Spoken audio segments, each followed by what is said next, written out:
या था हमारा।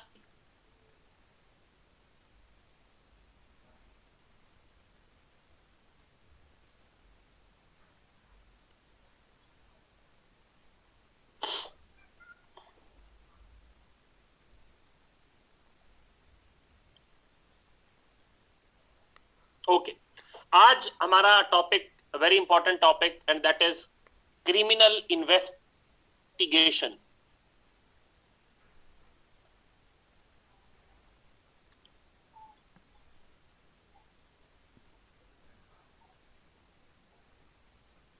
क्रिमिनल इन्वेस्टिगेशन इंतहाई अहम टॉपिक जिसपे हर साल इनवेरिएबली सवाल आते।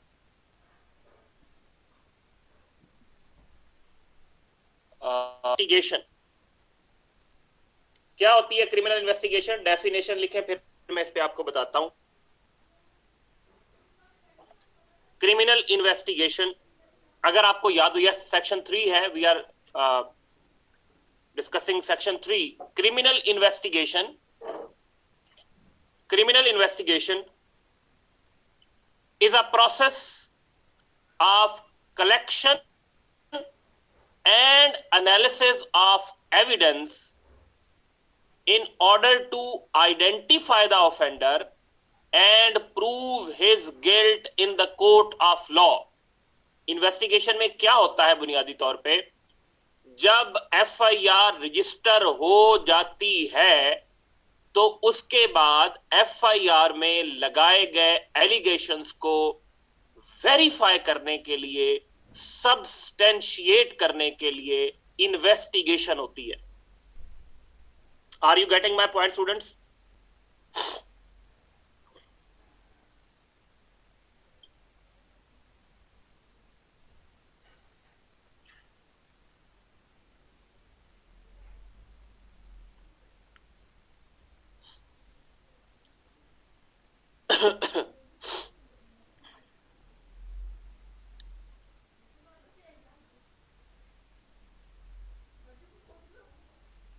मैं repeat, investigation is a process of collection and analysis of evidence। collection and analysis of evidence, evidence collect किया जाता है, फिर उसे एनालाइज किया जाता है। आपको पता चलता है कि जी मुल्जिम एक्यूज जो है वो उसकी फलां लोकेशन थी, उसकी लोकेशन के लिए आपने रेलिवेंट मोबाइल कंपनी का डेटा निकलवाया, फिर उसे एनालाइज किया कि क्या एक्यूज की लोकेशन वाकई हुई है जिसको अलेज किया जा रहा है, जिसका उस पर इल्जाम लगाया जा रहा है। मैं रिपीट कर देता हूं, समवन में please right it. The process of collection and analysis of evidence in order to identify the offender and prove his guilt in the court of law। Offender को आइडेंटिफाई करना, यहां बात खत्म नहीं होती, यहां बात खत्म नहीं होती ऑफेंडर को महज आइडेंटिफाई करने से, बल्कि आप इन्वेस्टिगेटिंग ऑफिसर ने अक्यूज्ड का, ऑफेंडर का, थैंक यू वेरी मच।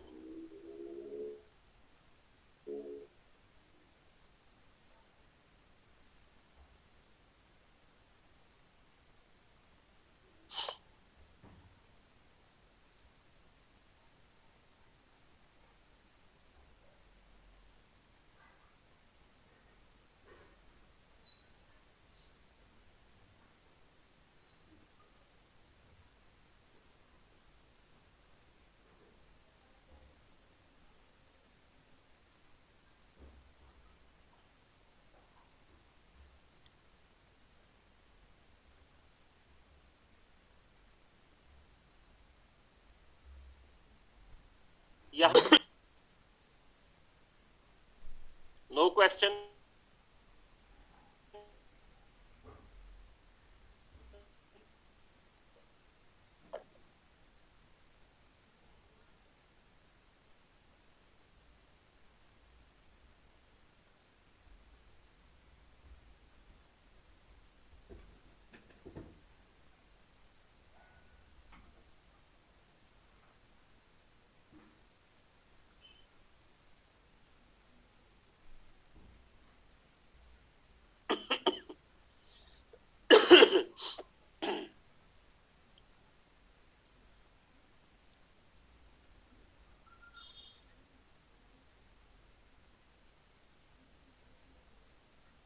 ये अक्सर सवाल पूछा जाता है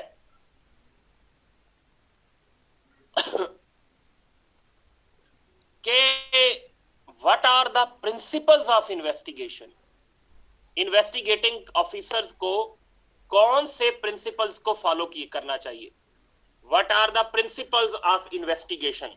ये तकरीबन हर साल, कोई रॉकेट साइंस नहीं है, ये कॉमन सेंस की बात है। This question is purely based upon common sense. क्या इन्वेस्टिगेटिंग ऑफिसर को अपराइट होना चाहिए, ऑनेस्ट होना चाहिए, वेल वर्स विद लॉ होना चाहिए, वेल वर्स विद टेक्नोलॉजी होना चाहिए, well verse with fact of the case होना चाहिए? इसमें सिंपल ये चीजें हैं। तो आप प्रिंसिपल्स ऑफ इन्वेस्टिगेशन में लिख सकते हैं honesty, integrity, timeliness, compliance with laws, compliance with procedures, use of modern technology, availability of adequate resources। आप समझ रहे हैं मेरी बात?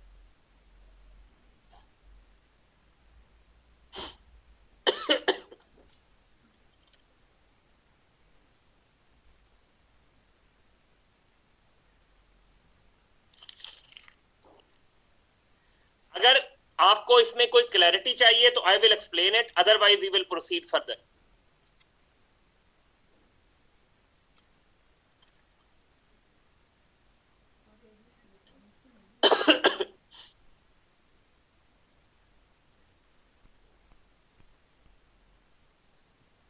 आप देखें, अगर इन्वेस्टिगेटिंग ऑफिसर ऑनेस्ट नहीं होगा, अपराइट नहीं होगा, ऑब्जेक्टिव नहीं होगा, उसे कानून का पता नहीं होगा, उसे टेक्नोलॉजी का पता नहीं होगा।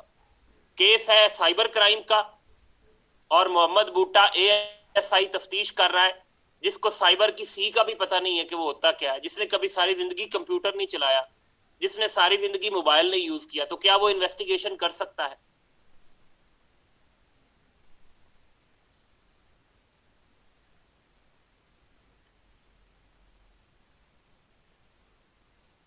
Okay, thank you.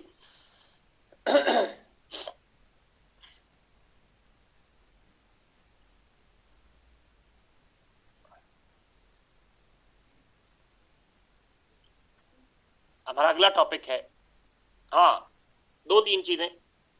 पाकिस्तान में जो लॉज डील करते हैं इन्वेस्टिगेशन को, the laws which deals with investigation, उनको हम चार मेजर लॉज कह सकते हैं। There are 4 major laws which deals with investigation in Pakistan. आपको उनका थोड़ा सा ब्रीफ पता होना चाहिए कि व्हाट दे आर। एक को बेटा हम कहते हैं criminal procedures code, code of criminal procedures 1898।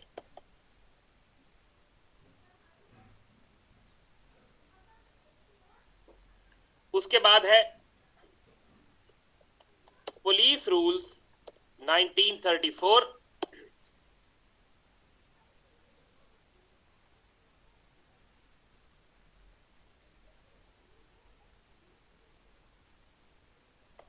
कानून शहादत ऑर्डर 1984। बल्कि आप ये 3 ही लिख लें, the 4th one is not required, तो आप 3 ही लिख लें। These are the 3 laws dealing with criminal investigation in Pakistan.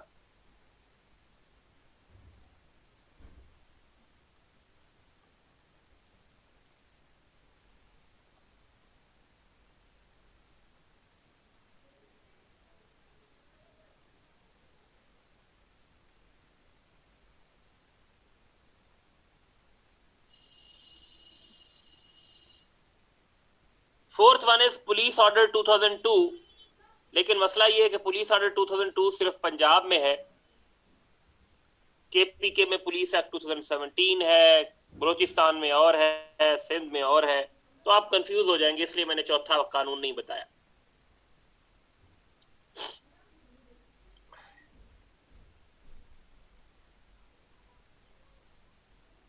Is it clear students?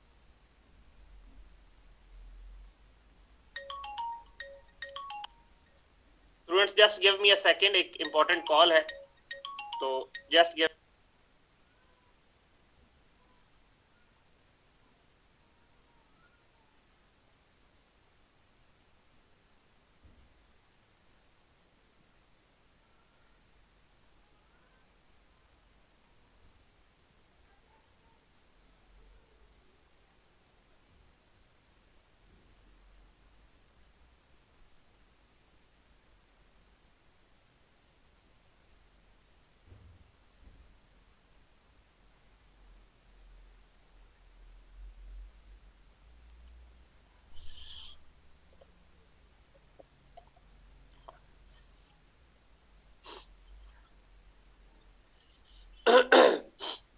अच्छा, एक सवाल ये पूछा जाता है कि पाकिस्तान में क्रिमिनल इन्वेस्टिगेशन के प्रॉब्लम्स क्या हैं? What are the problems of criminal investigation in Pakistan? आप में से ये एक छोटी सी असाइनमेंट है सबके लिए। You all are required to write at least one problem in criminal investigation mechanism of Pakistan.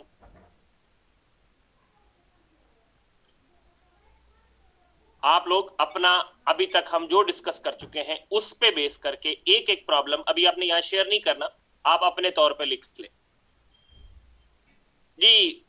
सबसे पहले क्रिमिनल इन्वेस्टिगेशन का प्रॉब्लम है overall problem of policing in Pakistan. Criminal investigation police का हिस्सा है, तो पुलिस का महकमा जिन मसाइल से दो चार है, the problems which else the police department at large, वो क्रिमिनल इन्वेस्टिगेशन को भी एल करते हैं, टेंट करते हैं।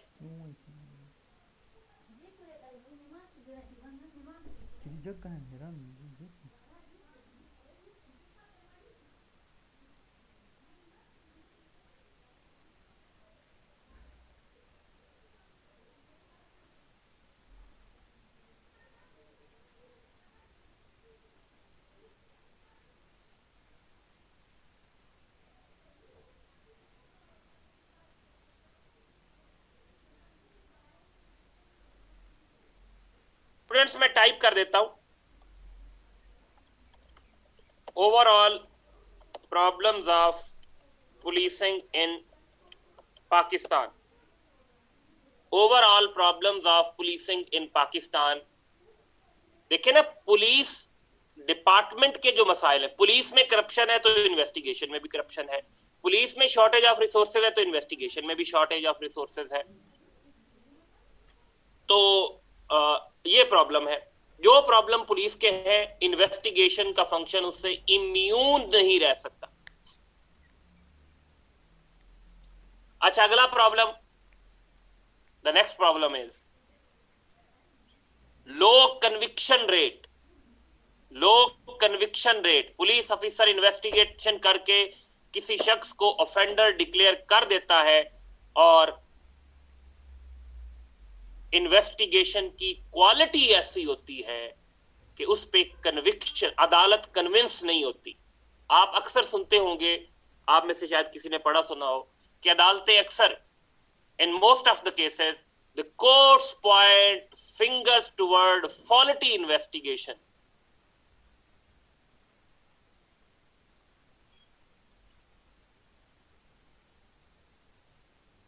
आप में से कोई बता सकता है कन्विक्शन रेट कितना है पाकिस्तान में?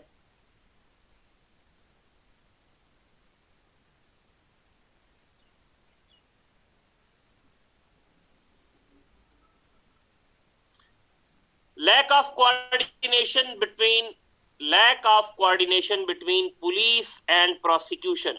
Lack of coordination between police and prosecution. आप में से प्लीज कोई लिखता जाए जल्दी से। non use of modern technology. non use of modern technology.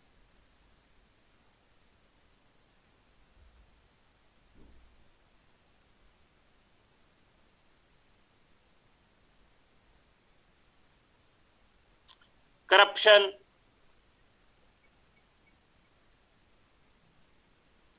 भाई मैं आप लोगों को 8.6 बता चुका हूं। आप लोग अगर मेरी बात नहीं मानते तो मर्जी आपकी। 8.6%।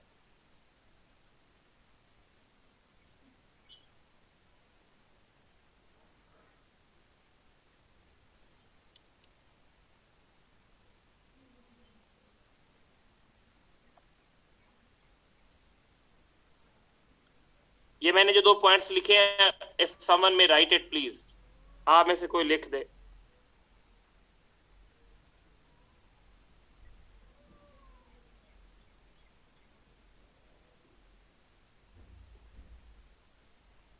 lack of effective accountability lack of effective accountability, outdated legal framework,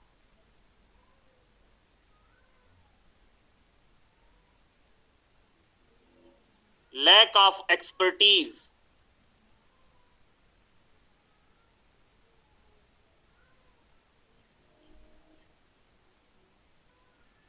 आखिरी बात इन्वेस्टिगेशन के प्रॉब्लम्स के बारे में। जब जनरल मुशर्रफ साहब सन 2002 में पुलिस का एक नया कानून लेके आए तो उन्होंने इन्वेस्टिगेशन को जो major police watch and ward कहते हैं, वॉच एंड वार्ड पुलिस, उससे अलग कर दिया, क्योंकि इन्वेस्टिगेशन एक स्पेशलाइज्ड फंक्शन है, उसकी ऑब्जेक्टिविटी को maintain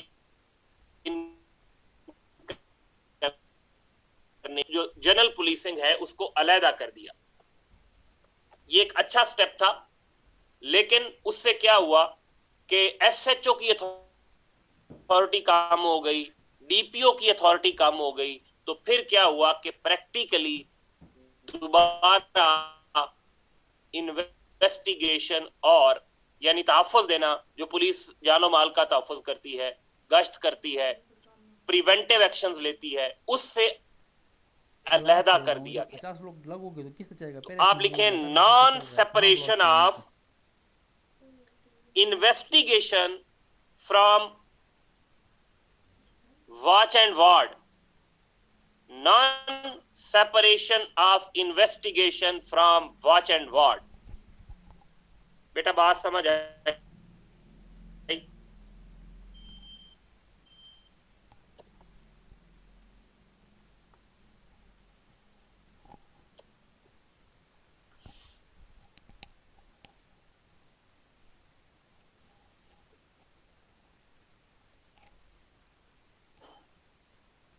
non separation of investigation from watch and ward. Thank you Afzal Niazi. Sardar Nauman,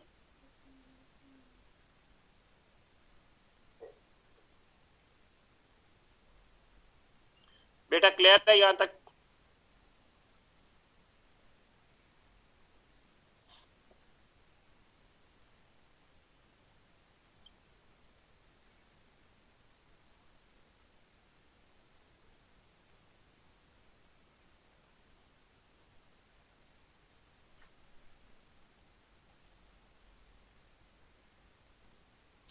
बेटा देखें,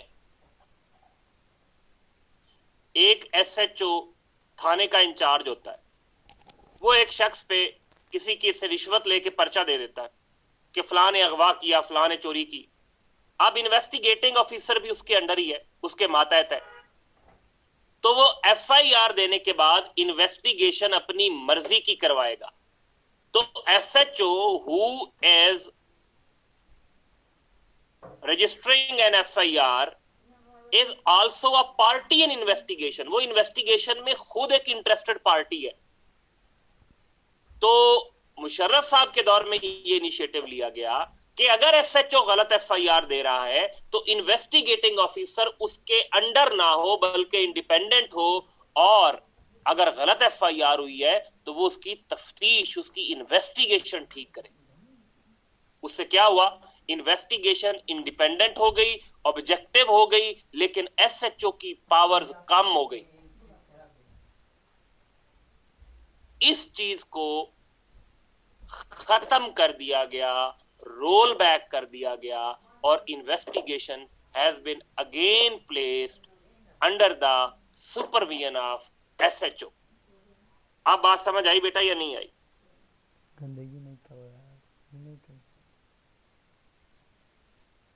चले बिस्मिल्लाह लिखें फिर। Non separation of police from watch and ward, non separation of police from watch and ward.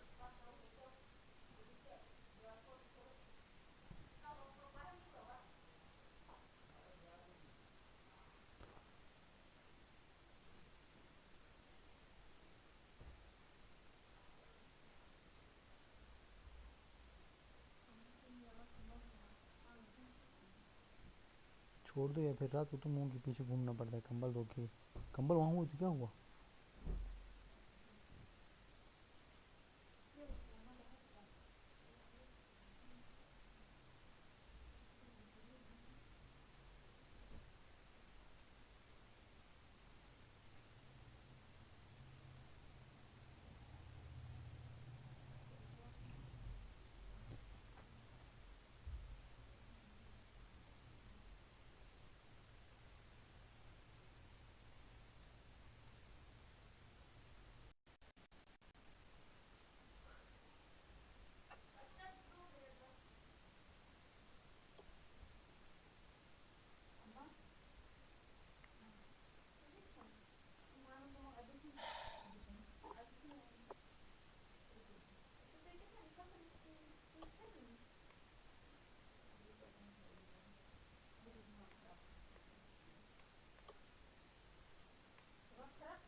खोलो यार हिजाब, ये चौथा दरवाज़ा गेट क्यों नहीं सिंगने आ रहे?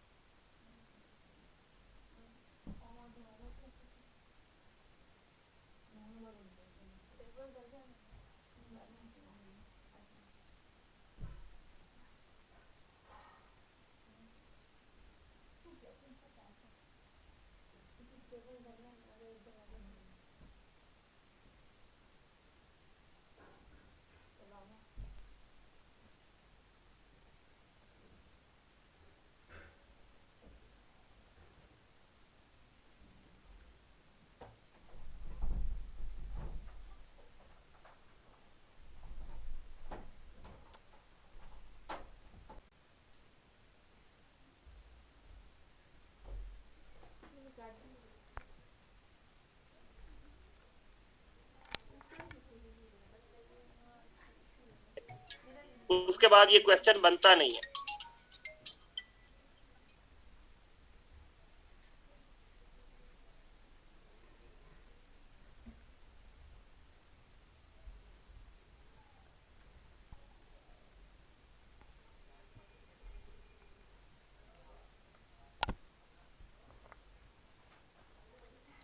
बेटा हाई कोर्ट कर सकता है, क्वैशमेंट उसे कहते हैं, it is called quashment. High court जो है वो किसी एफआईआर को खत्म कर सकता है, and the process called क्वैशमेंट।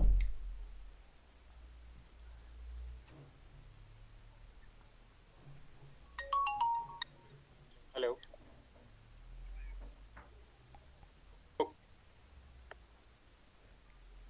Students, यहां तक कोई सवाल?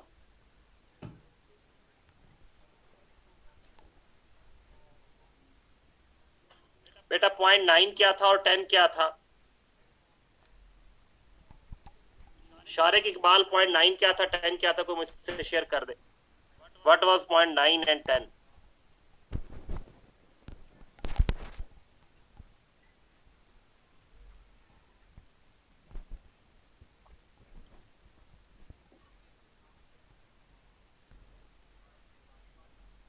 भाई 10 तो मैंने बताया ही नहीं है, कोई .10 तो मैंने हुजूर बताया ही नहीं है, तो फिर 9 जो चीज मैंने बताई नहीं है उस पे आप मुझसे क्या जवाब तलबी कर रहे हैं भाई?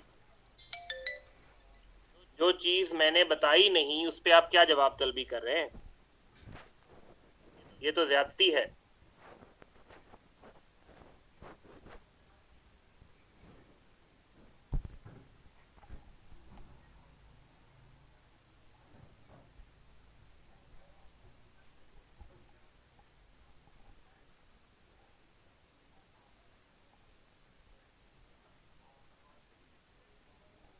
भाई मैंने ये नहीं बताया, हलफ ले ले मुझसे,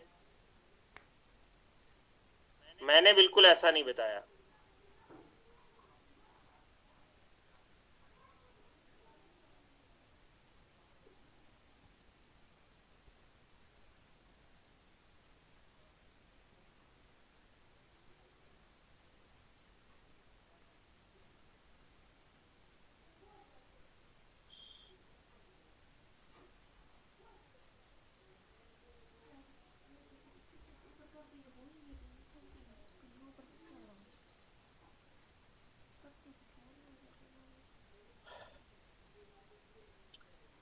जी दीज आर द नॉट, मैंने आप लोगों को क्यों कहा कि एक एक प्रॉब्लम खुद लिखें? There are number of other problems, there are number of other problems. आपको एक बात और भी शायद मैंने पहले भी बताई हो कि कोई भी इशू हो, कोई भी एडमिनिस्ट्रेटिव या गवर्नेंस से रिलेटेड इशू हो, तो उसमें parliament, lack of parliamentary oversight, ये आप हर प्रॉब्लम में लिख सकते हैं। हम इन प्रॉब्लम्स को बढ़ा के 50 भी कर सकते हैं। द पॉइंट इज कि आपको डायरेक्शन होनी चाहिए।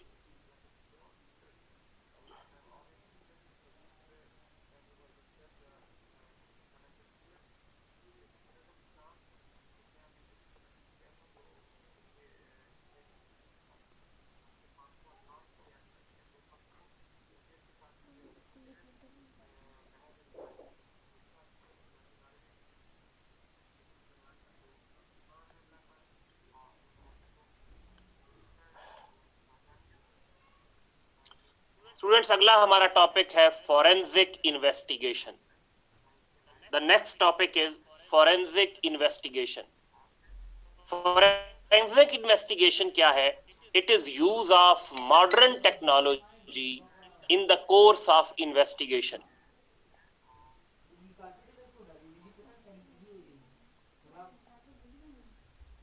पाकिस्तान में भी मॉडर्न टेक्नोलॉजी यूज हो रही है, लेकिन you will surprise to no,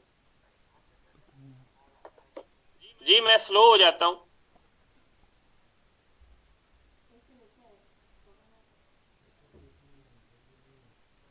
use of modern technology during the course of investigation. Investigation में मॉडर्न टेक्नोलॉजी का इस्तेमाल इज कॉल्ड फॉरेंसिक इन्वेस्टिगेशन।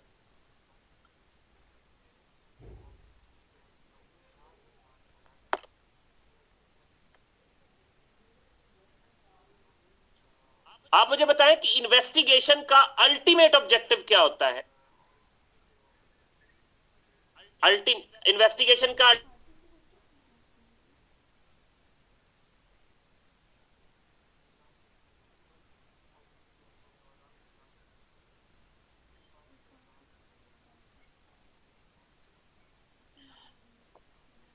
कोई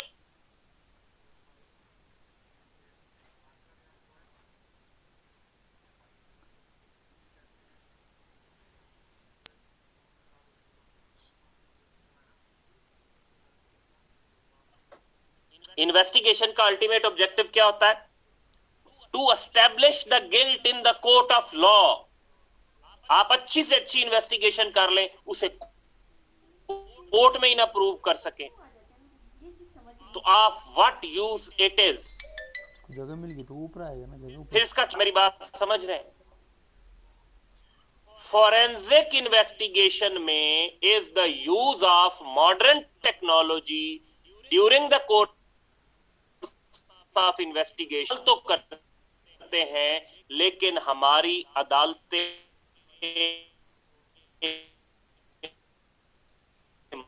modern technology, our courts are not very much inclined to appreciate the evidence collected through modern use of technology.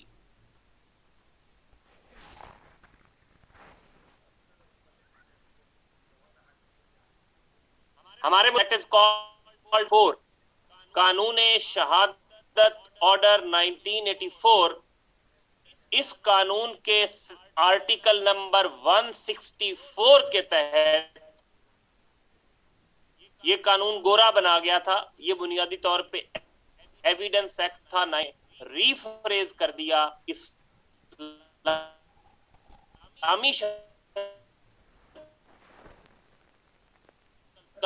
इस कानून शहादत order के article number 164 के तहत any evidence technology will be considered by the courts of law।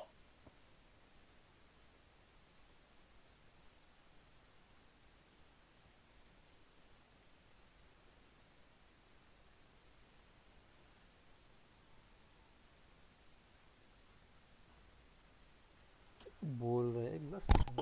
तो उन्हें realisation थी कि मॉडर्न टेक्नोलॉजी नई से नई चीजें लेके जाएगी, तो फिर ये कानून में ओपन एंडेड क्लास रख दी गई कि अगर मॉडर्न टेक्नोलॉजी की वजह से कोई चीज, कोई एविडेंस इमर्ज होगा तो कोर्ट्स उस एविडेंस को प्रॉपरली कंसिडर करेंगी। बेटा कितना स्लो।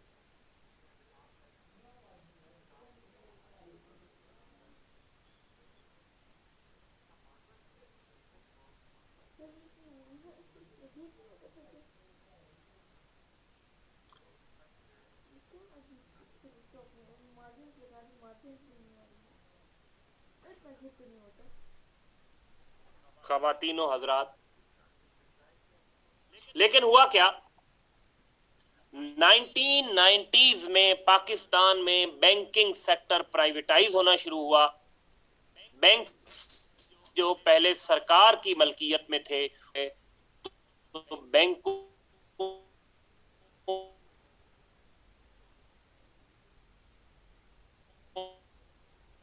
में लेजर होते थे, उनके तहत बैंकों को चलाया जाता था। 1990s में बैंक्स ने मैनुअल से कंप्यूटराइज सिस्टम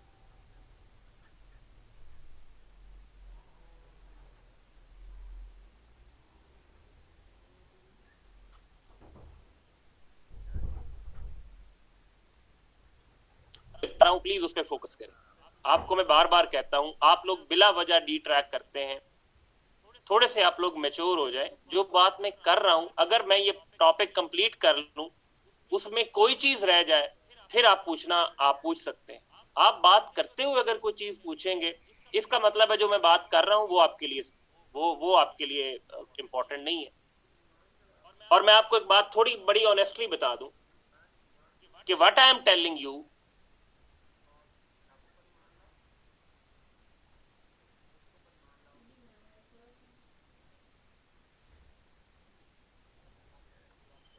भाई मुबीन खालिद साहब, मैं यही अर्ज कर रहा हूं, मैं यही स्टोरी सुनाने की कोशिश कर रहा हूं। अगर आप लोग नहीं सुनना चाहते तो मैं नहीं सुनाता। If you are not interested to learn it,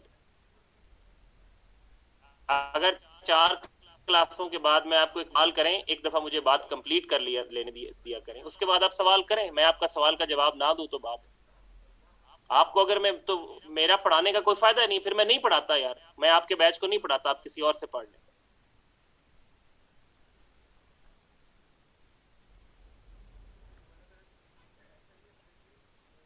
मतलब आप, मैं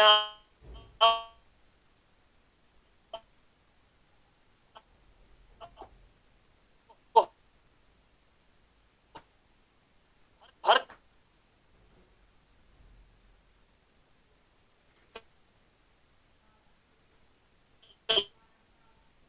क्लास में बता रहा होता हूँ कि यार मुझे एक चीज कंप्लीट कर लेने दिया करें, आप क्यों डी ट्रैक करते हैं।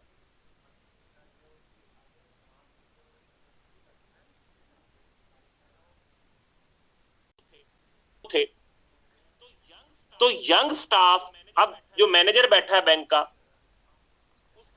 उसको कंप्यूटर इस्तेमाल नहीं करना आता, लेकिन जो पासवर्ड और आईडी बना हुआ है वो उसके नाम का बना हुआ है। तो फिर उन्होंने क्या किया मैनेजर्स ने कि अपने आईडी और पासवर्ड अपने लोअर स्टाफ से शेयर करना शुरू कर दिए, यंग स्टाफ से। और फिर यंग स्टाफ ने उस आईडी पासवर्ड को मिस यूज करके बैंक्स में फ्रॉड करना शुरू किए, बैंक्स में फ्रॉड होना शुरू हो गए। अब जब कोर्ट में केस जाता बैंक फ्रॉड का, तो कोर्ट कहता जी एविडेंस क्या है? जी एविडेंस है log in role, log in हुआ है, ये हमारे पास प्रूफ है, प्रिंट। अब लॉग इन क्या होता है? जज की बला जाने। तो जजों ने ऐसे एविडेंस को एप्रिशिएट करने में बहुत हद तक रिलक्टेंस का मुजाहरा किया। आप मेरा पॉइंट समझ रहे हैं?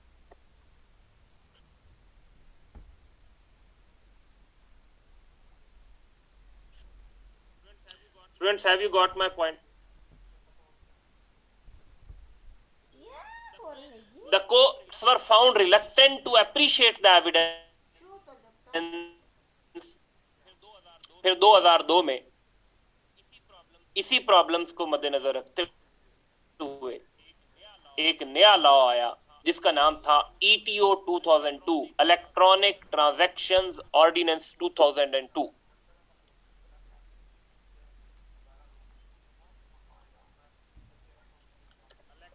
Electronic transactions 2002, electronic transactions ordinance 2002। इसमें कहा गया कि अगर कोई इलेक्ट्रॉनिकली ट्रांजैक्शन प्रोसेस होती है, कोई कंप्यूटर पे ट्रांजैक्शन होती है, बैलेंस चेंज होता है, पैसे डिपॉजिट होते हैं, फ्रॉड होता है, और उसकी बेस पे जो इलेक्ट्रॉनिक एविडेंस जनरेट होगा, जो प्रिंट आउट होगा, जो फ्लॉपी डिस्क होगी, जो disk drive, hard disk drive होगी, they will be considered as plausible evidence in the court of law. हुआ क्या? बुनियादी तौर पे कानून में ये शिक पहले से मौजूद थी कि मॉडर्न टेक्नोलॉजी की बेस पे अगर कोई एविडेंस आएगा तो कोर्ट्स उसे अप्रिशिएट करेंगे। कोर्ट्स नहीं कर रहे थे। फिर इस लॉ में उस मॉडर्न टेक्नोलॉजी को स्पेसिफाई कर दिया गया, मजीद स्पेसिफाई कर दिया गया, बता दिया गया कि कौन कौन सी टेक्नोलॉजी।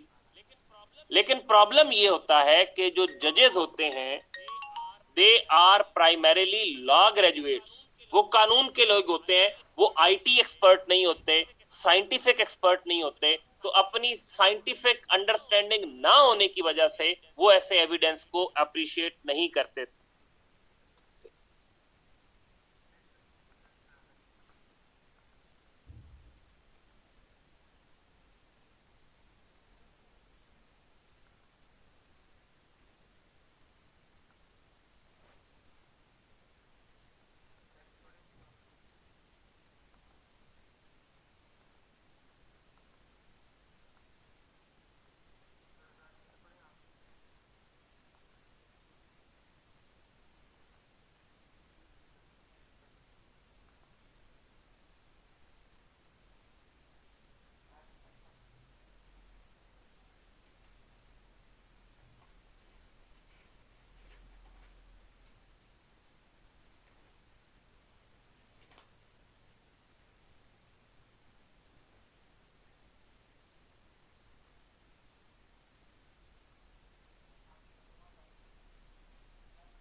अच्छा, तो जो जजेस होते हैं they are not expert in technology, तो इसलिए जजेस उस एविडेंस को अप्रिशिएट नहीं करते थे। इस कानून आने के बाद भी सिचुएशन में कोई खास बेहतरी नहीं आई। फिर 2016 में पाकिस्तान ने एक और लॉ बनाया, उस लॉ का नाम था prevention of electronic crimes act 2016, prevention of electronic crimes act 2016, ये एक नया कानून आया और इस कानून के सेक्शन नंबर 44 में लिखा गया कि जजेस को बाकायदा आईटी की और साइंस की ट्रेनिंग दी जाएगी। लेकिन आप क्रिमिनोलॉजी पढ़ने के बाद इतना समझ चुके होंगे कि पाकिस्तान में जब लॉ बन जाता है तो उसके बाद उस पे अमल दरामद कितनी देर के बाद होता है?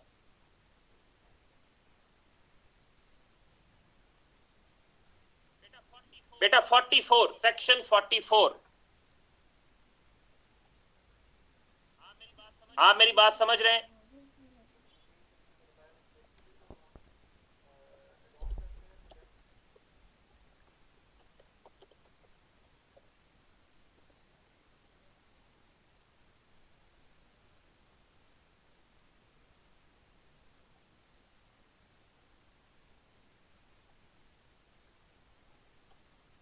पेज मार्जिन लगा दीजिए, बॉर्डर्स होते हैं।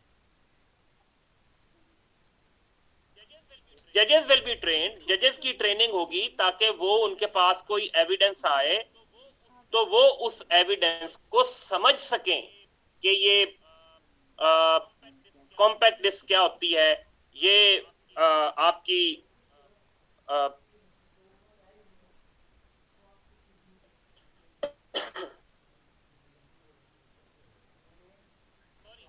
सॉरी बेटा, ये सेक्शन 44 नहीं है, ये सेक्शन 41 है। It is section 41, not 44, rather it's section 41। Technology के डायनामिक्स क्या होते हैं ये जजेस को बताया जाएगा ताकि टेक्निकल केसेस आए तो उनको थोड़ी बहुत अंडरस्टैंडिंग हो। आप मेरी बात समझ रहे हैं?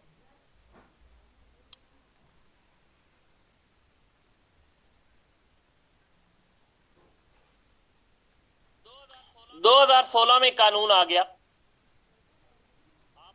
आप मुझे बताएं कि 5 साल हो गए कानून आए हुए, कितने जजों की ट्रेनिंग हो चुकी होगी? हाउ मेनी जजेस मस्ट हैव बीन ट्रेन्ड?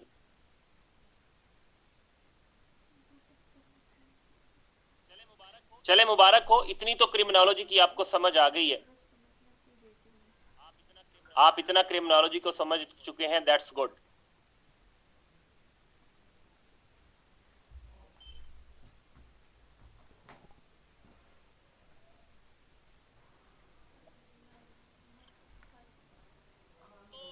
तो हमारा कानून आउटडेटेड होने की वजह से,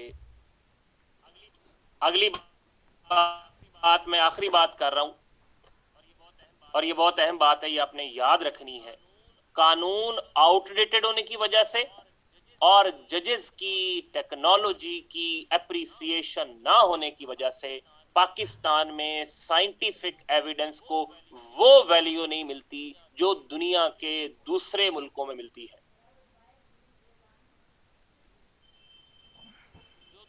जो दुनिया के दूसरे मुल्कों में मिलती है। एग्जाम्पल आपके सामने है। वो बलूचिस्तान में एक बंदे को, एक ट्रैफिक वार्डन को एक पॉलिटिशियन ने उसकी गाड़ी के, अपनी गाड़ी के अंदर दे दिया, नीचे दे दिया, और उस पे सीसीटीवी फुटेज थी, but CCTV footage was not taken as sufficient evidence to convict the offender.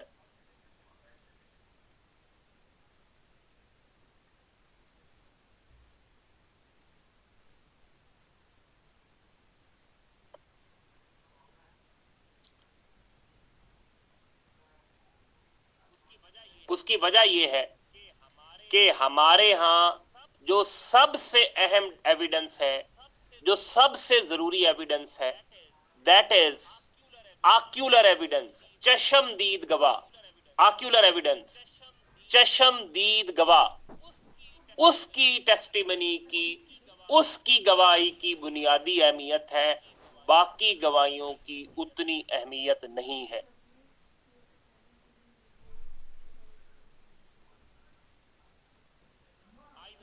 I witness भी जिसे कहते हैं। आपने डीएनए का नाम सुना है? डीएनए का,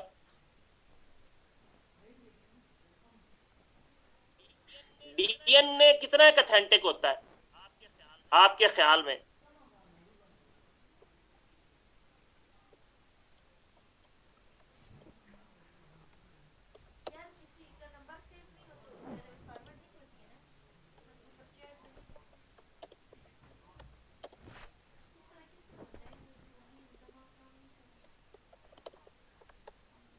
ग्रुप में होगा ना, ग्रुप से भेजो, ग्रुप में वो खोल के किसी को भेजना है, मैसेज करके भेजो।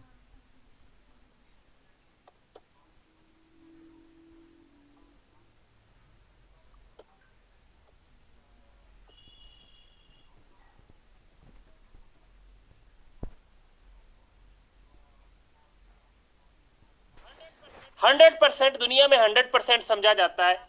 पाकिस्तान में डीएनए की क्या अहमियत है उसकी मैं आपको सुप्रीम कोर्ट का एक फैसला पढ़ाना चाहता हूं। टेक्नोलॉजी का फायदा उठाते हुए सुप्रीम कोर्ट ऑफ पाकिस्तान का यह फैसला है, पीएलडी 2020, पीएलडी 2020 SC 313।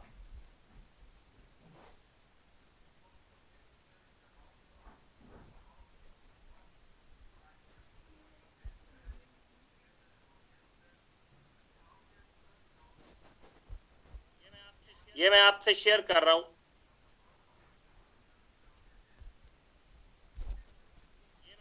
ये मैं आपसे शेयर कर रहा हूं कि हमारी सुप्रीम कोर्ट क्या कहती है डीएनए के बारे में।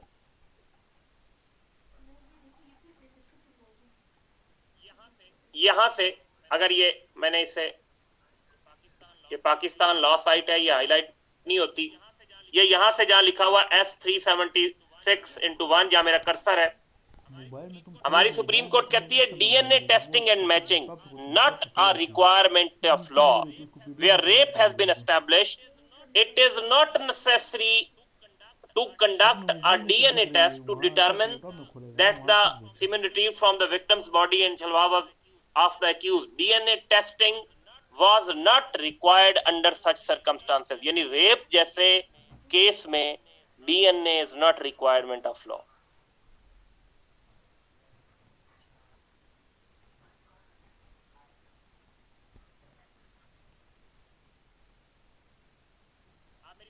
आप मेरी बात समझिए स्टूडेंट्स।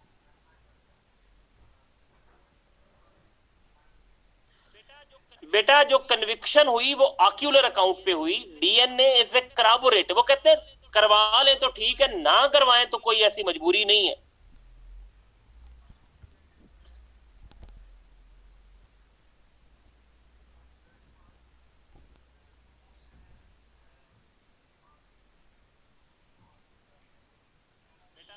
बेटा निश्तर अब्दुल रहमान, मैंने आपको सुप्रीम कोर्ट ऑफ पाकिस्तान का फैसला बता दिया है। होता है, डीएनए होता है, मेडिकल एविडेंस होता है, बट उसकी अहमियत कानून शहादत और ऑर्डर के मुताबिक एक्सपर्ट ओपिनियन की है। कोर्ट उसको जितनी अहमियत दे, बुनियादी अहमियत ऑक्यूलर एविडेंस की है, उसकी सेकेंडरी इंपॉर्टेंस है, नॉट प्राइमरी इंपॉर्टेंस। मेरी बात समझे या नहीं समझे?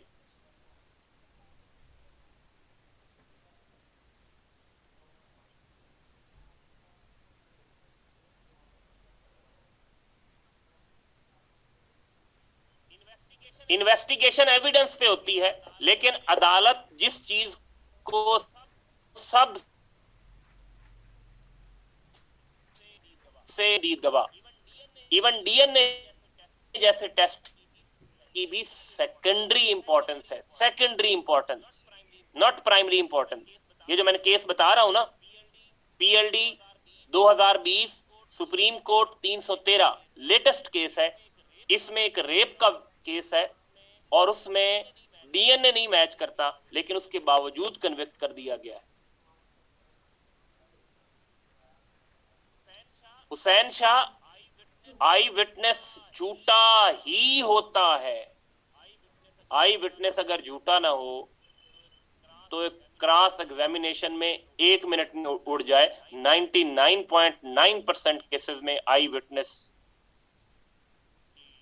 की टेस्टिमनी कंप्लीटली ट्रू नहीं होती।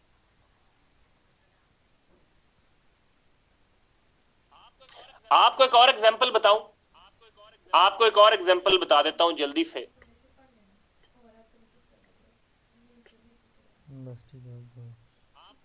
आपने स्किज़ोफ्रेनिया का नाम सुना है? स्किज़ोफ्रेनिया एक साइकोलॉजिकल डिजीज है।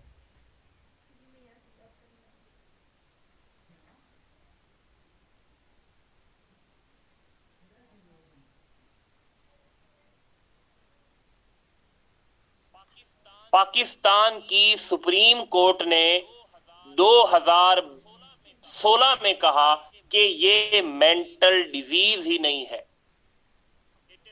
It is not a mental disease at all. ये एक मेंटल डिजीज ही नहीं है। मैं आपसे शेयर कर रहा हूं कि in the eyes of supreme court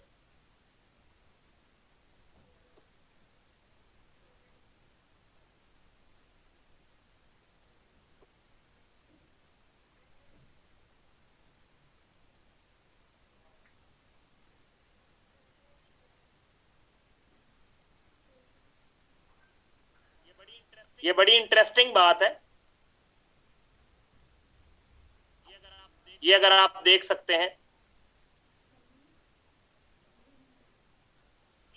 schizophrenia not a mental illness, SC paves for इमदाद अली एग्जीक्यूशन। इमदाद अली एक शख्स है जो इस डिजीज का पेशेंट था और दुनिया के कानून के मुताबिक जो इनसेन पर्सन हो अगर वो जुर्म करे तो उसे जुर्म नहीं समझा जाता।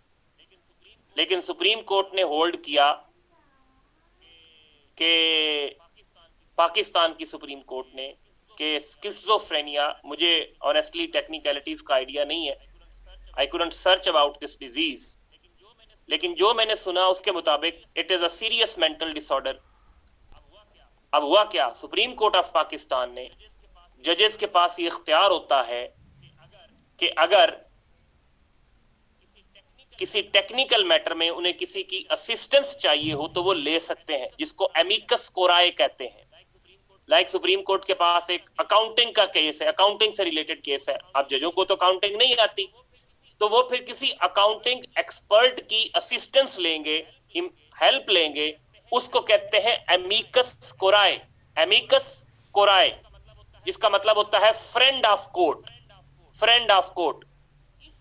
इस केस में भी, जिसकी मैं आपको एग्जांपल शेयर कर रहा हूं, इसमें the assistant from a friend of court was sought, जिसकी बेस पे एक बंदे को फट्टे चढ़ा दिया गया, फांसी चढ़ा दिया गया। ये केस इतना ग्लेयरिंग था, सीरियस था कि एक शख्स ने ये डॉन के लेटर्स में, लेटर टू एडिटर में लिखा। ये देखें, ये एक डॉक्टर राशिद खान साहब हैं जिन्होंने on behalf of Pakistani psychiatrist association UK, उसमें उसने ये लेटर लिखा। ये देखें, ये सुप्रीम कोर्ट का फैसला 21 अक्टूबर का है और इसने 27 अक्टूबर को ये लेटर लिखा डॉन में कि पाकिस्तान के टॉप कोर्ट को ये पता ही नहीं है कि ये इलनेस क्या है, और उनको जिसने बताया है, जिसने असिस्टेंस दी है, that person is not well versed with the nature of this disease.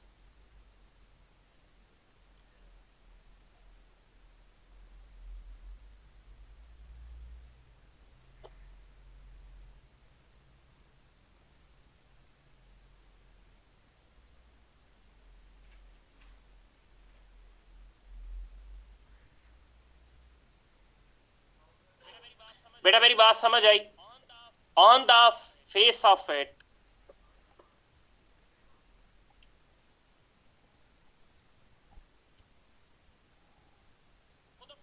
So the problem with foreign, the first and foremost problem in Pakistan is कि मैं आपको एक और भी रिपोर्ट शेयर कर देता हूं, if I could get it.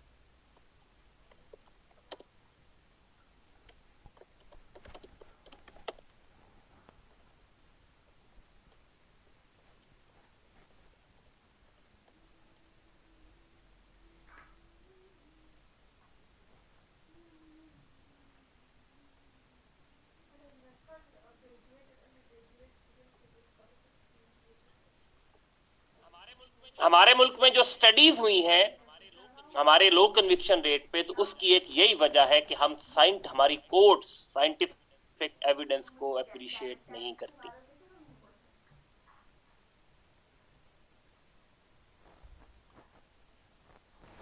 Scientific allow complete revamping of system, complete revamping of system.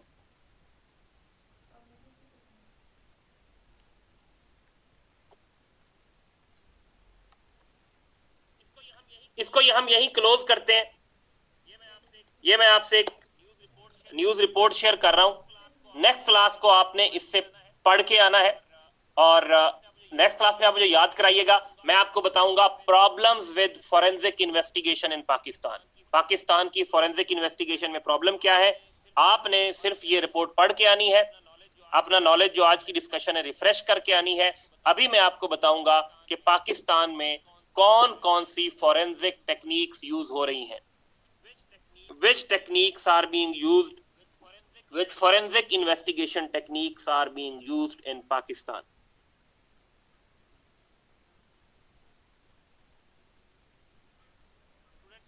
Students got my point?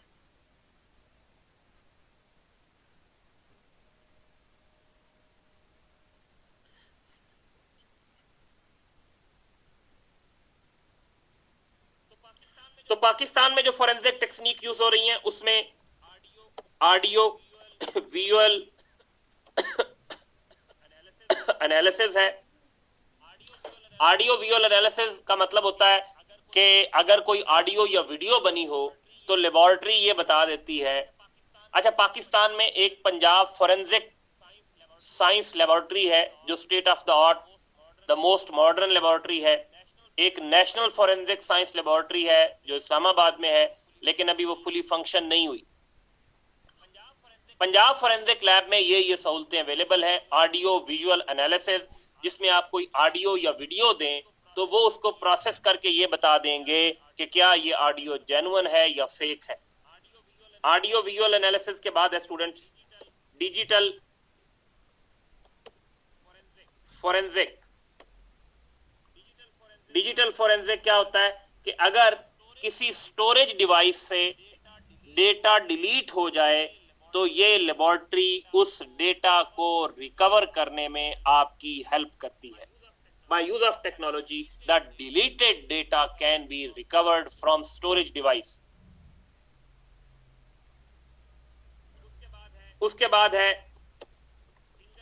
fingerprints. Fingerprints are used to confirm identity of a person. किसी शख्स की identity को confirm करने के लिए fingerprints use किए जाते हैं. उसके बाद है टॉक्सिकोलॉजी. टॉक्सिकोलॉजी का मतलब क्या होता है कि अगर कोई टॉक्सिक मटेरियल यूज होता है, किसी की डेथ हो गई, उसको कोई पॉइजन दिया गया, तो ये लेबोरेटरी उसकी एनालिसिस से बता देगी कि किस शख्स को कौन सा जहर दिया गया, कितने बजे जहर दिया गया. तो ये सारी डिटेल्स जो है ये आपको टेक्नोलॉजी बता देती है. उसके बाद स्टूडेंट्स ये समझ आ रही है?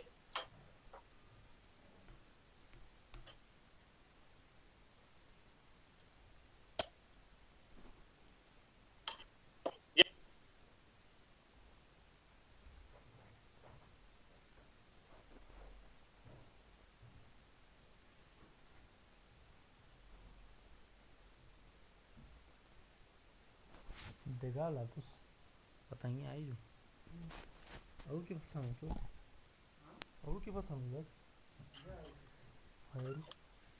क्या बोल रहे हो उसको. उसके बाद टॉक्सिकोलॉजी के बाद ट्रेस केमिस्ट्री। ये क्या होती है कि किसी क्राइम सीन से बेशक कोई छोटी से छोटी चीज मिल जाए, बेशक बाल मिल जाए, बेशक नाखून मिल जाए, कोई चीज, ट्रेस का मतलब होता है वेरी स्मॉल क्वांटिटी, ट्रेस का मतलब, तो उससे किसी शख्स की आइडेंटिटी का पता चल सकता है। यानी आप किसी शख्स का बाल लिबास। Are you getting my point students? चार लोग मला इसका क्या नहीं चाहिए। इसको थोड़ा सा इन टर्म्स को आप लोगों ने खुद भी सर्च करना है। I myself not well verse with these terms, मुझे इसका बहुत ज्यादा मुझे भी अंडरस्टैंडिंग नहीं है। उसके बाद है पॉलीग्राफ। ओके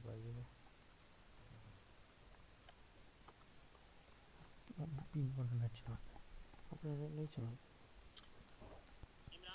इमरान अयाद सिर्फ ये कंप्लीट कर लेने दे, फिर नमाज की ब्रेक कर लेते हैं। Just me let me complete it please. Polygraph, polygraph को लाई डिटेक्टर भी कहते हैं। आपको मशीन के साथ बांध दिया जाता है और मशीन अटैच कर दिया जाता है एक्चुअली, तो मशीन बताएगी कि आप सही बोल रहे हैं या गलत बोल रहे हैं, सच बोल रहे हैं या झूठ बोल रहे हैं। लेकिन ये पॉलीग्राफ दुनिया में इसको कोर्ट्स जनरली एक्सेप्ट नहीं करती। पता नहीं, ये आप लोग खुद सर्च कीजिएगा कि कोर्ट्स इसको एक्सेप्ट क्यों नहीं करती। ये आपकी एक और असाइनमेंट है। You have to check that why polygraph is not being accepted by courts as a reasonable piece of evidence. Or last but not the least is questioned documents. Questioned documents का मतलब ये है कि अगर कोई document forged है, किसी document पे कोई फॉर्जरी हुई है, टेम्परिंग हुई है, तो लेबोरेटरी उसको एग्जामिन करके आपको बता देगी कि whether this document is original और फेक। इसकी एक बड़ी ग्लेयरिंग एग्जांपल है कैलिबरी फॉन्ट। कुछ याद आया अगर आपको तो?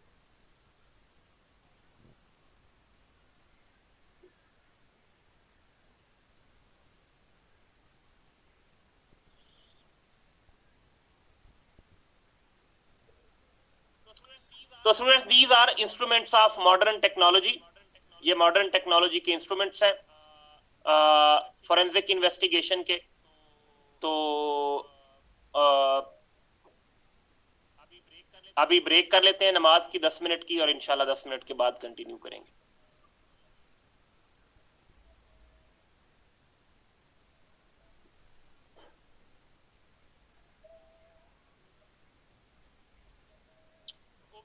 ओके स्टूडेंट्स, 10 मिनट की नमाज की ब्रेक करते हैं और फिर मिलते हैं।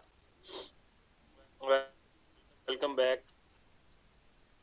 हम क्या डिस्कस कर रहे थे?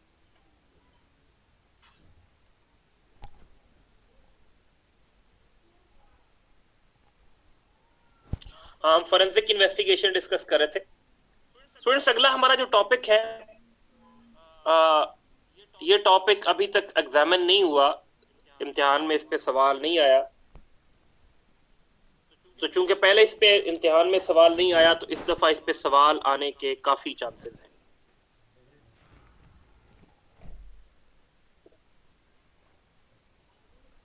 The topic is stop and frisk operations. The stop and frisk operations.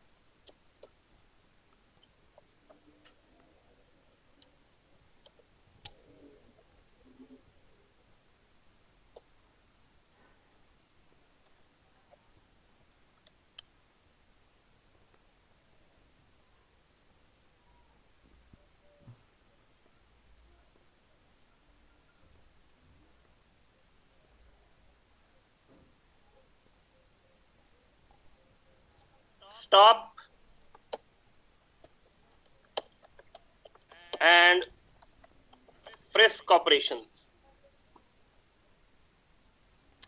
आप में से कोई बता सकता है कि फ्रिस्क का मतलब क्या होता है? What is meant by frisk?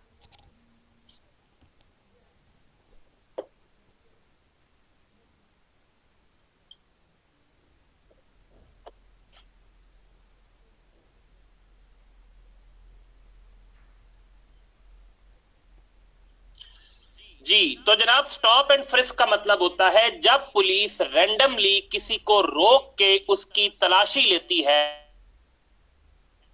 That is that is called stop and frisk operations. इसको टेरी ऑपरेशंस भी कहते हैं। Terry, TERRY, Terry. It is called Terry as well. इसको टेरी ऑपरेशंस क्यों कहते हैं? क्योंकि इसकी इब्तदा अमेरिका में हुई। हुआ क्या, ये बात है 1960s की, 1960 की दिहाई की बात है। एक American police officer American state Ohio में किसी शख्स की नजर आया जो अपनी मूवमेंट से मशकूक या सस्पिशियस लगता था। उस शख्स का नाम टेरी था। पुलिस ऑफिसर ने उसे रोका। जब उसे रोका, उसकी तलाशी ली, तो उससे अनऑथोराइज्ड आर्म्स बरामद हुए, पिस्टल बरामद हुआ बगैर असले के। उस पे केस हुआ ने अदालत में ये प्ली ली, ये मौक़िफ़ इख्तियार किया कि पुलिस का रोल तब शुरू होता है जब कोई शख्स जुर्म करता है। सिर्फ सस्पिशन की बुनियाद पे किसी को रोक के उसकी तलाशी लेना बुनियादी हुकूक की खिलाफ वर्जी है। ये केस अमेरिका की सुप्रीम कोर्ट तक गया और अमेरिका की सुप्रीम कोर्ट ने 1968 में इस केस को डिसाइड किया और इस केस का टाइटल है टेरी वर्सेस ओहायो स्टेट 1968। टेरी वर्सेस ओहायो स्टेट 1968। मैं आपको ये बताता चलूं कि अमेरिका की सुप्रीम कोर्ट के 9 जज होते हैं। देयर आर 9 जजेस in American supreme court. Pakistan की सुप्रीम कोर्ट में 17 जजेस होते हैं, 17। लेकिन अमेरिका की सुप्रीम कोर्ट में साल में 100 से भी कम केस जाते हैं। पाकिस्तान की सुप्रीम कोर्ट में 15,000 केसेस फाइल होते हैं ऑन एवरेज।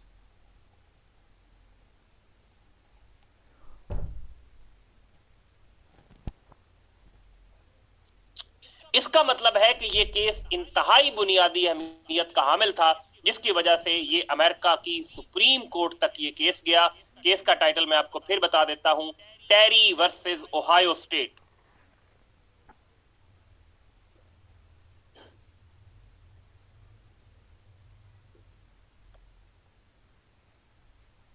बात समझ रहे हैं स्टूडेंट्स?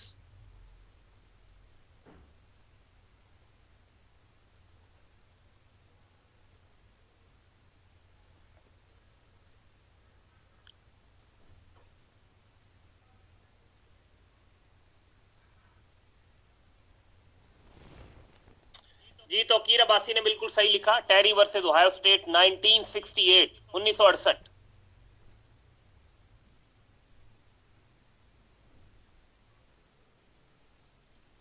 इस केस में student supreme court of India US ने कहा कि पुलिस के बुनियादी फराइज में शामिल है कि वो क्राइम को प्रिवेंट करे।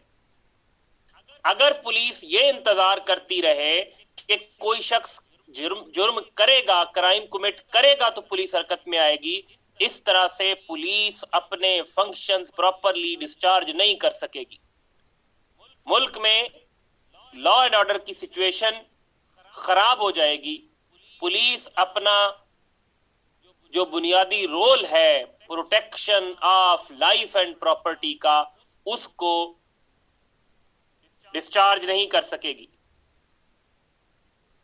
आप मेरी बात समझ रहे हैं?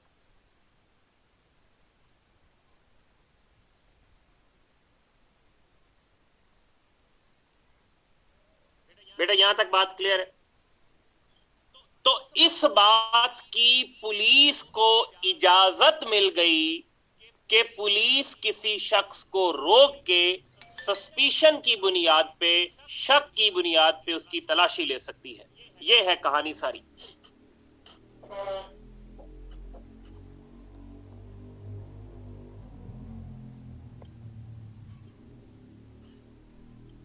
यहां तक कोई सवाल?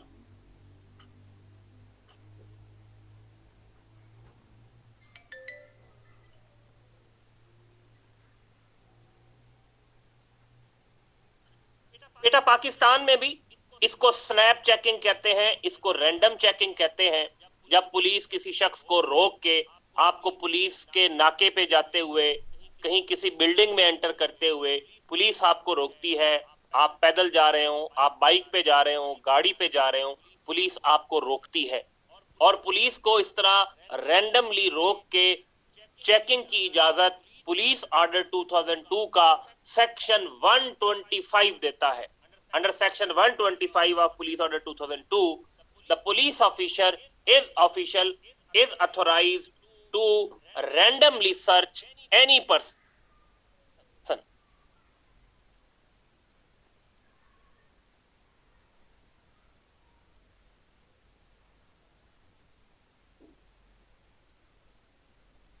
125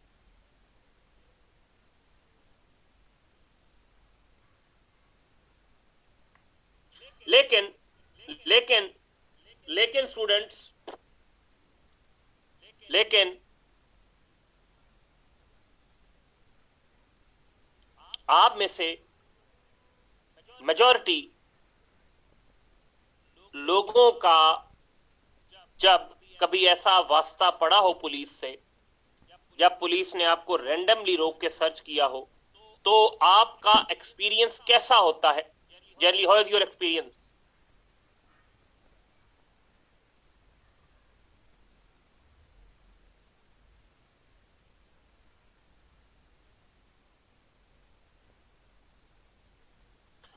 बिटर होता है,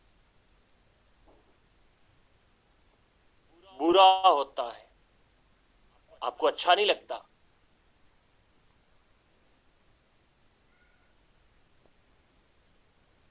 आप एक चीज और भी अप्रिशिएट करेंगे कि आम लोगों का पुलिस से वास्ता पड़ता है जब आपका कोई पुलिस केस होता है, आप थाने में जाते हैं, या आप कंप्लेनेंट होते हैं, या आप मुलजिम होते हैं। ऐसे लोग जिनका वास्ता पुलिस से थाने में पड़ता है, उनकी तादाद बहुत लिमिटेड है। बहुत कम लोग ऐसे हैं, बहुत कम लोग ऐसे हैं जिनका पुलिस से वास्ता थाने में पड़ता हो, जो किसी क्रिमिनल केस में हो। पूरी आबादी का वो 0.00001% से भी कम है। तो मेजॉरिटी ऑफ द पीपल, उनकी इंटरेक्शन पुलिस से इसी स्नैप चेकिंग के थ्रू होती है। तो जब स्नैप चेकिंग के थ्रू आपकी पुलिस से इंटरेक्शन होती है तो आपका एक्सपीरियंस पुलिस के साथ अच्छा नहीं होता। तो क्या मैं कह सकता हूं कि ये स्नैप चेकिंग ही है जो कि पुलिस के नेगेटिव इमेज की सबसे बड़ी वजह है?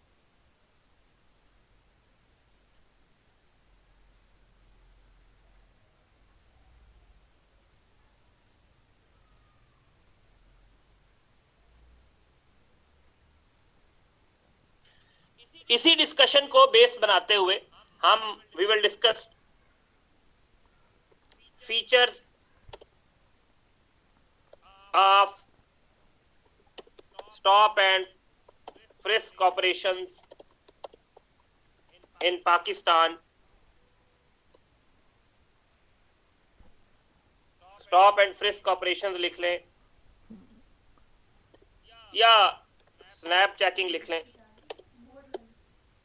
सबसे पहले तो ये स्नैप चेकिंग यकीनन लोगों को इनकन्वीनियंस होती है, आपका बुरा एक्सपीरियंस होता है, आपको अच्छा नहीं लगता, लेकिन उसके बावजूद ये जरूरी भी है।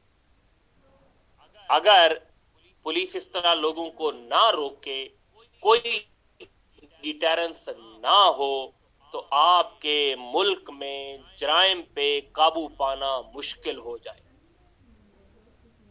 तो सबसे पहले बात यह है कि it is a necessity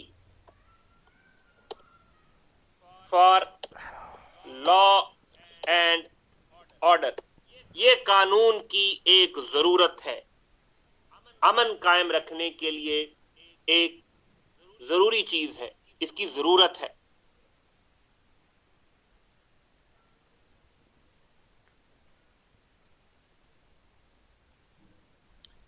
The first thing is it is a necessity for law and order.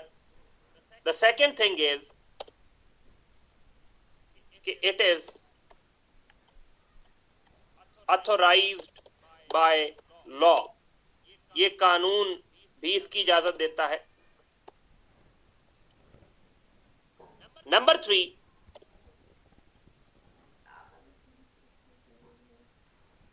ये रैंडमली रोकने का प्रोसीजर, स्नैप चेकिंग का प्रोसीजर, इस पे कोई रूल नहीं बने हुए, कोई एसओपीज नहीं बनी हुई।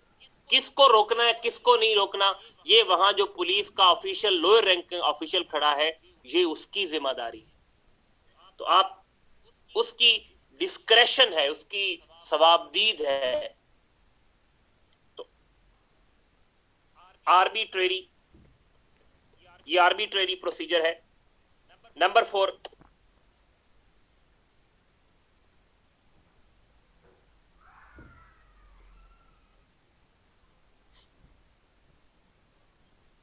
not subject to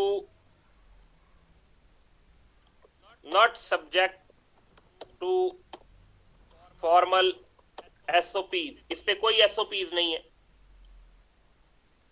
कोई एसओपीज इस पे नहीं बनाई गई। नंबर 5, ये अब्यूज भी होता है, ओपन टू अब्यूज, जिसको चाहे रोक ले। और number 6, one of the major reasons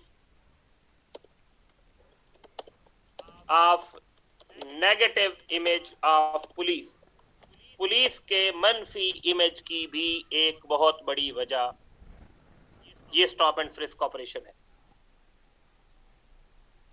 बेटा यहां तक बात समझ आई?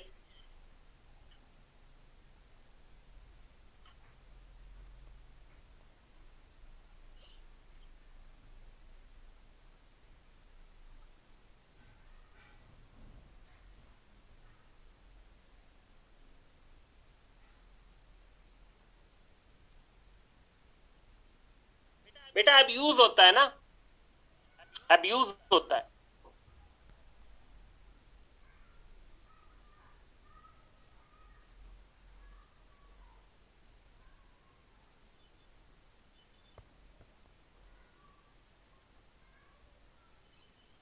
अब दो चीजें सामने आई, एक तो ये जरूरी भी है और इसका इस्तेमाल गलत हो रहा है। तो फिर इसका हल क्या है कि इसके इस्तेमाल को बेहतर किया जाए, इसके इस्तेमाल को बेहतर किया जाए, इसको प्रॉपरली यूज किया जाए। अग्रीड?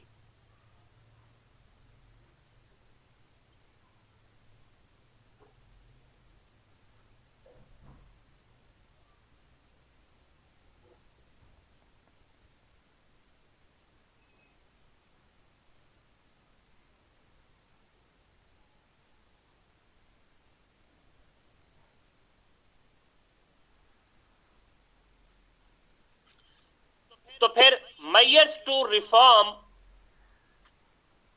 the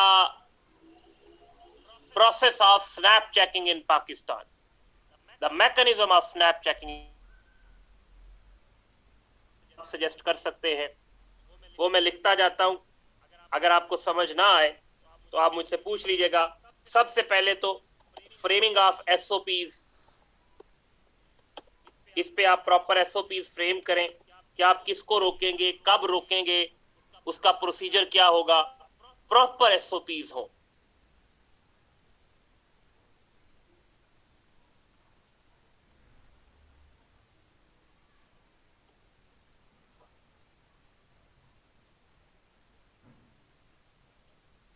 बेटा ये आगे मैं आपको बताता हूं कि एसओपीज में क्या शामिल हो सकता है।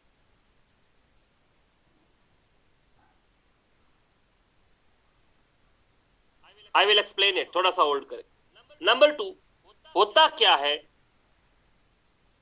कि आप लाहौर से आ रहे हैं, आपको पिंडी में किसी पुलिस वाले ने रोका, आपने आगे मरी जाना है, आपसे रिश्वत ली, आपको जाने दिया।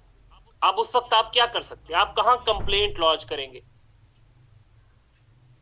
आप किसके पास जाएंगे? आप कहते हैं चलो यार जान छुड़ाओ, निकल जाओ। लेकिन अगर वहां कोई प्रॉपर कंप्लेंट रेजोल्यूशन मेथड हो, आपको कोई ऐसा एवेन्यू दिया जाए कि आप पुलिस ऑफिशियल के बिहेवियर के खिलाफ कंप्लेंट कर सकें, तो फिर पुलिस ऑफिशियल पे चेक होगा, डिटेरेंस क्रिएट होगी। तो आप लिखें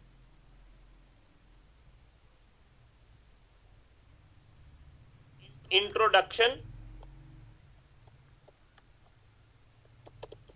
of a proper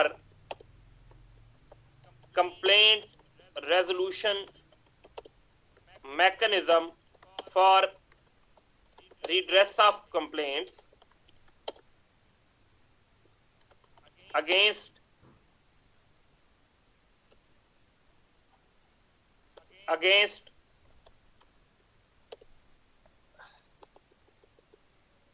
misconduct of police official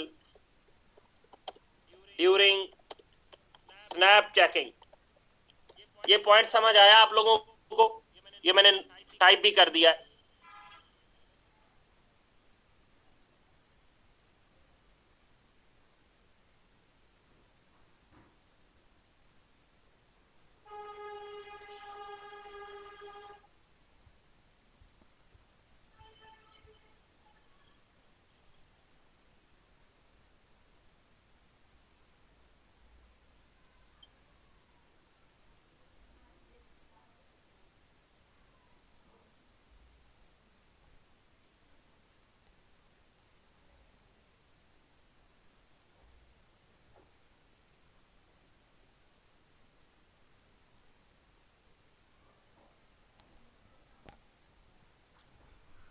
उसके बाद students installation of toll free number at police barriers for lodging complaint against misconduct of police officials।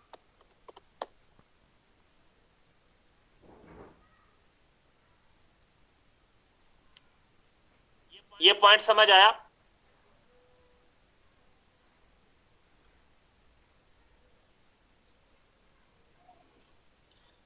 अगर आपके पुलिस ऑफिशियल को पता होगा कि अगर मैं गलत करूंगा तो यहीं से एक फ्री नंबर पे कॉल करके मेरी कंप्लेंट हो जाएगी, तो ये भी उस पे चेक के तौर पे काम करेगा।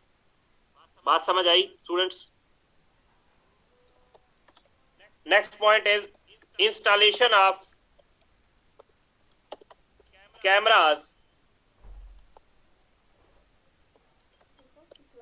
CCTVs to monitor the conduct of police officials deputed on barriers। बात समझ आई? बेटा टोल फ्री नंबर होता है, आप उसे कॉल फ्री कह ले, टोल फ्री, TOLL टोल।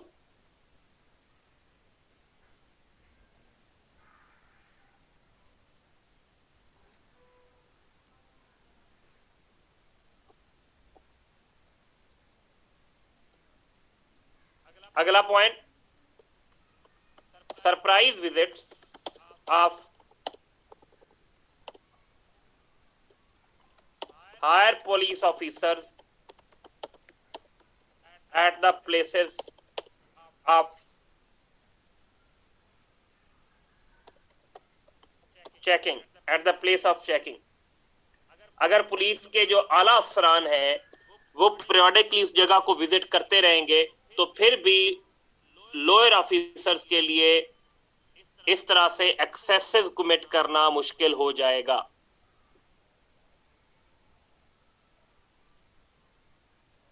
बेटा बात समझ आई?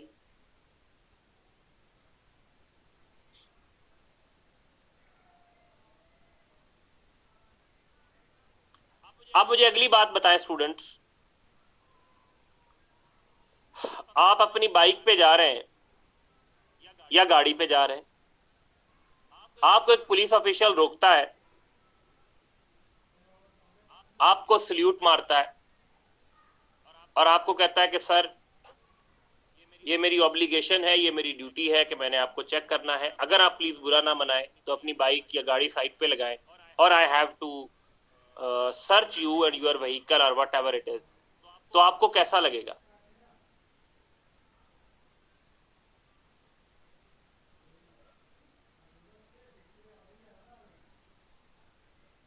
तो प्रॉब्लम प्रोसीजर में भी नहीं है, फिर असल प्रॉब्लम पुलिस ऑफिसर के रवैये में है, बिहेवियर में है। तो behavioural training of police officials, आप उनकी ट्रेनिंग करें।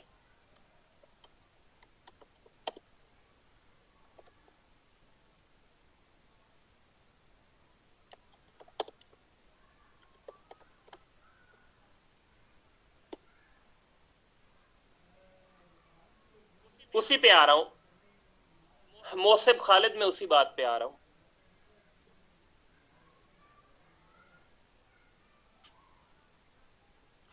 बेटा प्रॉब्लम पुलिस वालों का भी नहीं, सिर्फ सिर्फ पुलिस वालों का नहीं, पब्लिक का भी होता है।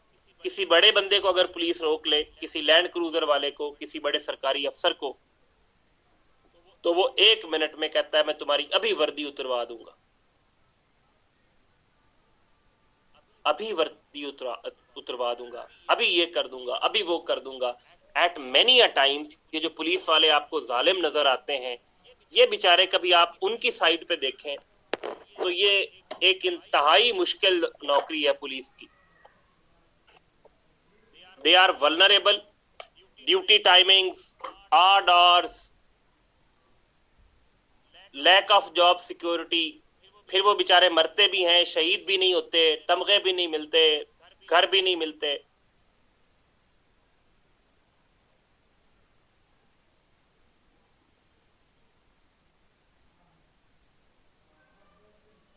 तो फिर क्या होता है? आप put your self in shoes of a police official. उसने एक प्राडो वाले को रोक लिया, उसने प्राडो वाला उतरा, उसने उसको सही सलवातें सुनाई, उसको इंसल्ट किया, ह्यूमिलिएट किया। थोड़ी देर बाद कोई मस्कीन सा बंदा बाइक पे आ गया, तो क्या इस बात की लाइकलीहुड नहीं है कि वो जो ह्यूमिलिएशन पुलिस ऑफिशियल को एक एलीट के हाथों फेस करना पड़ी, वो उसका गुस्सा एक आम आदमी पे निकाले?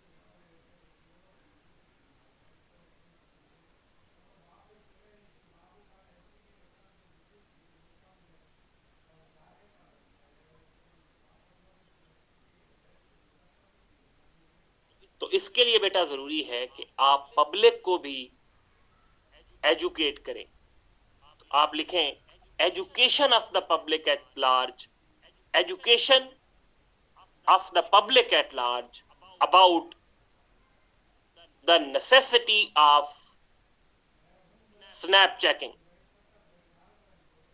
Education of the public at large.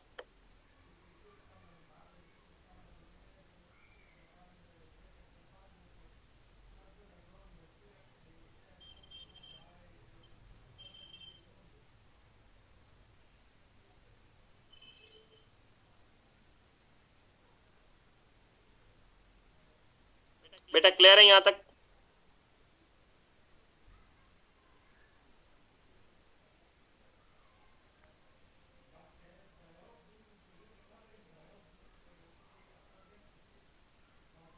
ये यहां तक कोई सवाल?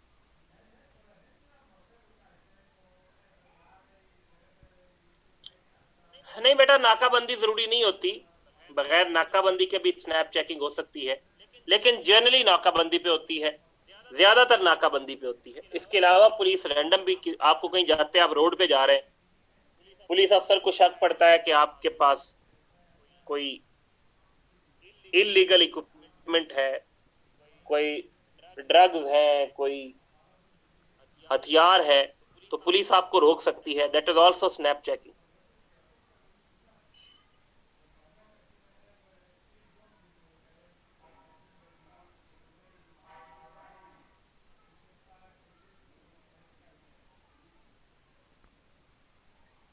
बेटा बात समझ आई?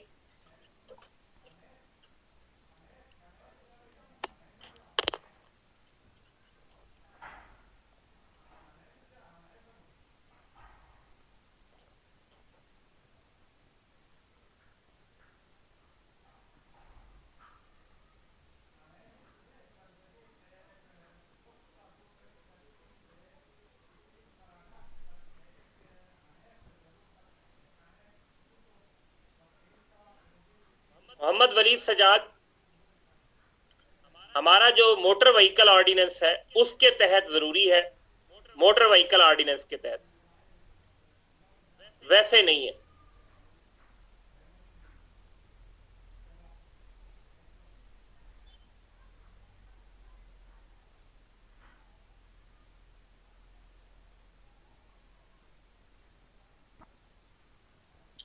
चलें जी, अगर आप लोग थक गए हैं तो एनफ फॉर टुडे। बेटा दो तरह के ऑफेंसेस होते हैं, there are two types of offences, cognizable और non cognizable. There are two types of offences. हमारे जो क्रिमिनल जस्टिस सिस्टम है, हमारा जो क्रिमिनल सिस्टम है, उसमें दो तरह के ऑफेंसेस हैं। एक को हम कहते हैं कॉग्निजेबल और दूसरे को कहते हैं नॉन कॉग्निजेबल। कॉग्निजेबल को उर्दू में कहते हैं काबिले दस्तंदाजी पुलिस, और नॉन कॉग्निजेबल नाकाबिले दस्तंदाजी पुलिस। कॉग्निजेबल ऑफेंसेस में पुलिस बगैर वारंट के गिरफ्तार कर सकती है।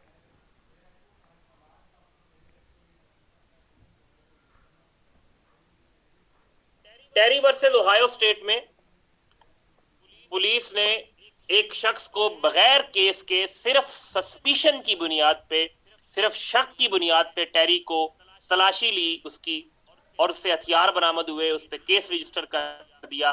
तो टेरी ने कहा कि मैंने तो जुर्म किया ही नहीं था। क्या महज शक की बुनियाद पे किसी को रोकना और उसकी तलाशी लेना, क्या ये सही है, क्या ये फेयर है? तो सुप्रीम कोर्ट ने कहा जी बिल्कुल, अगर पुलिस ने लॉ एंड ऑर्डर मेंटेन करना है तो उसके लिए ना सिर्फ फेयर बल्कि ये जरूरी है।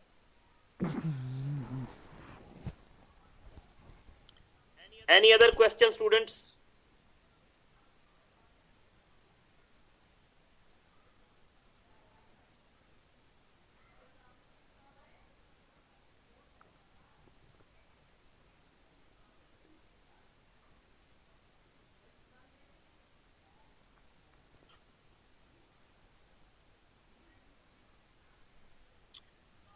सैयद खुरम अब्बास, ये तो मैं टेरी से पूछ के बता सकता हूं, अब वो पता नहीं बेचारा जिंदा होगा या नहीं होगा।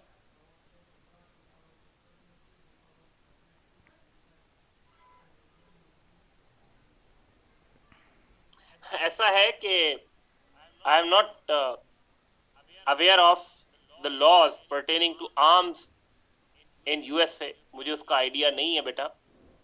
But word unauthorised arms use हुआ है, तो ऐसा तो नहीं कि आप अगर वहां अलाउड है तो आप बेशक तोप लेके फिरते रहें। आप कहें जी मेरे पास कोई भी आप टैंक लेके फिर लें, ऐसा तो नहीं है। वो हमारे एक शायर थे, उस्ताद दामन। उस्ताद दामन हमारे एक पंजाबी जुबान के शायर थे, बहुत बड़ा नाम था उस्ताद दामन। उस्ताद दामन साहब ने भुट्टो साहब के खिलाफ एक नज़म लिखी, बड़ी मशहूर नज़म हुई वो। की करी जाना है, की करी जाना है, लाई खेसी जाना है, पाई दरी जाना है, कदी शिमले जाना है, कदी मरी जाना है। तो पुलिस ने उस्ताद दामन पे केस बना दिया पिस्टल का। इनके पास गैर कानूनी पिस्टल है, अनऑथोराइज पिस्टल है।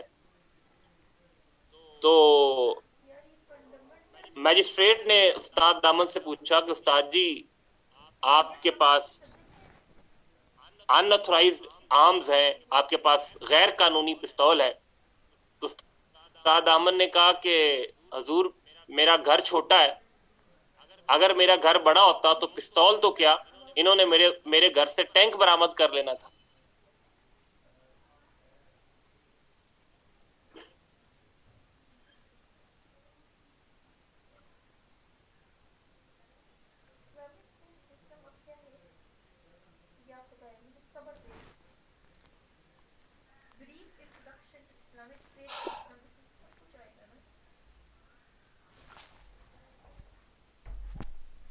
मुझे क्या कर कह रही है? उस्ताद दामन एक बहुत बड़ा नाम थे। ये देखो अगर मेरा नीचे जवाहरलाल नेहरू ने जब पाकिस्तान विजिट किया 1950s में, तो एयरपोर्ट पे उतरते ही जिस शख्स का उन्होंने सबसे पहले पूछा वो उस्ताद दामन थे।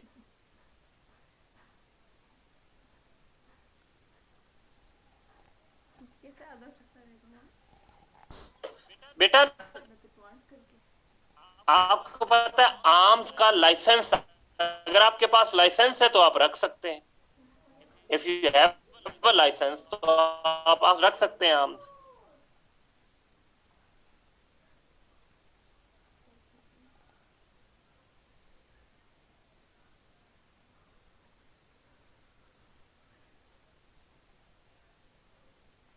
एक जमहूरियत पसंद शायर थे, गरीब आदमी थे, पेशे के लिहाज से दर्जी थे।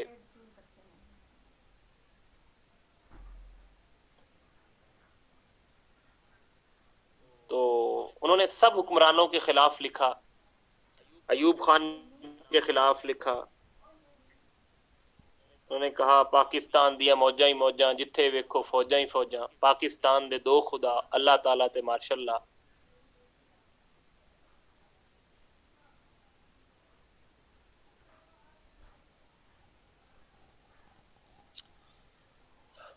उन्होंने इंडिया में एक नज़म पढ़ी थी, बड़ी टची थी वो,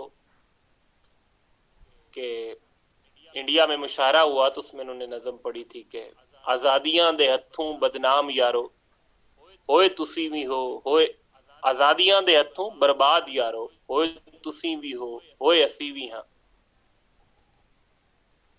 होए तुसी भी हो, सोए रोए तुसी भी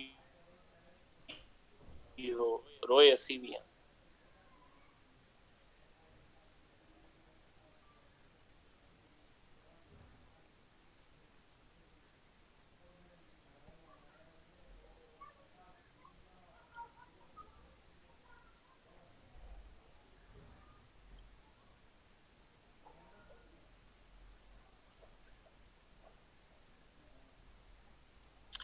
चले जनाब, आज के लिए इतना ही। अपना ख्याल रखिएगा, इंशाल्लाह नेक्स्ट क्लास में आपसे मुलाकात होगी। Thank you very much.